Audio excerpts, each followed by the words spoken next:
Moikka vaan kaikille. Tänään me testataan Tokmannin kaikki hedelmäkarkit.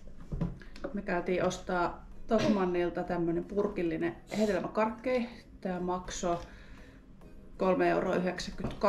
€ ja tässä oli 462 grammaa. Molemmilla on 1 karkki. Täältä näyttää meidän kiputtamisessa. Otan mun GoPro ja näytä sillä. Noin. Kaikilla on, ei kun molemmilla on yksi kaikki hedelmäkarkkeja. Me pisteytetään jokainen karkki 1/5 ja sitten lopussa lasketaan ne yhteen ja keskiarvo, niin saadaan Tokmannin hedelmäkarkeille piste. Mistä aloitetaan?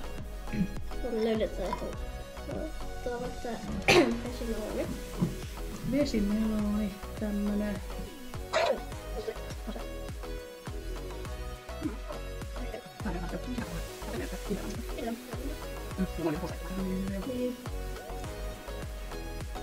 Maku on mun mielestä 4. Ja munkin mutta 4. Mut sit toi vihreä osa ehkä miinustaa 1 pisteen. Mä antaisin kokonaismääräksi 3. Mä oon ehkä 3,5. Äiti antaa 3 ja Allu 3,5. Alright. Sitten tämmönen kartti seuraavaksi. Tietysti.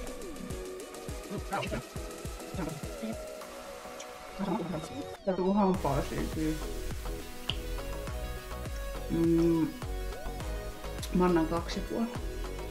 Siis makuulla on ihan silleen niinku 4/5. Tää sitkeydessä menee ehkä yli pistettä puolesta. Eli 3,5. Alright. Seuraava. Tää. Oh yeah. Tästä näkee päältä päin. Tää on 5. Joo.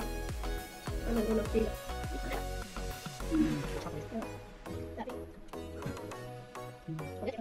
Vitonen ja 5.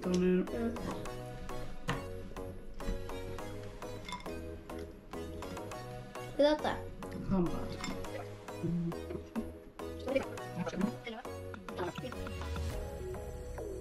Mä annan ehkä 3/5. Alulta 3. Mä annan 4. Okei.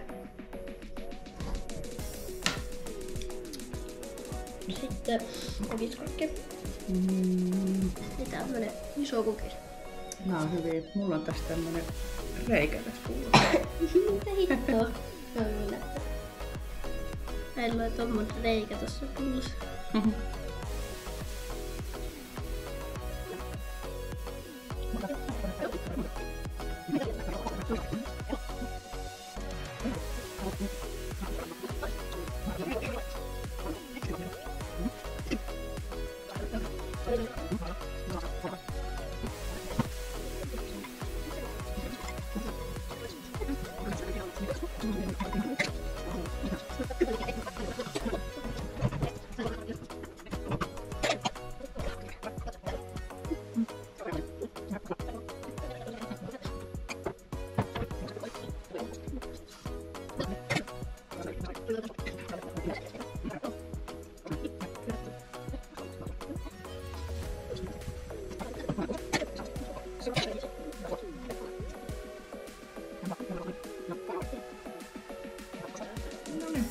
Tää video on niinku aika lopussa, kun karkkikivut näyttää tolta.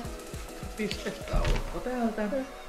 Nyt me lasketaan yhteen nää ja keskiarvo, niin me saadaan Tokmannin hedelmäkarkeille arvosana. Yes.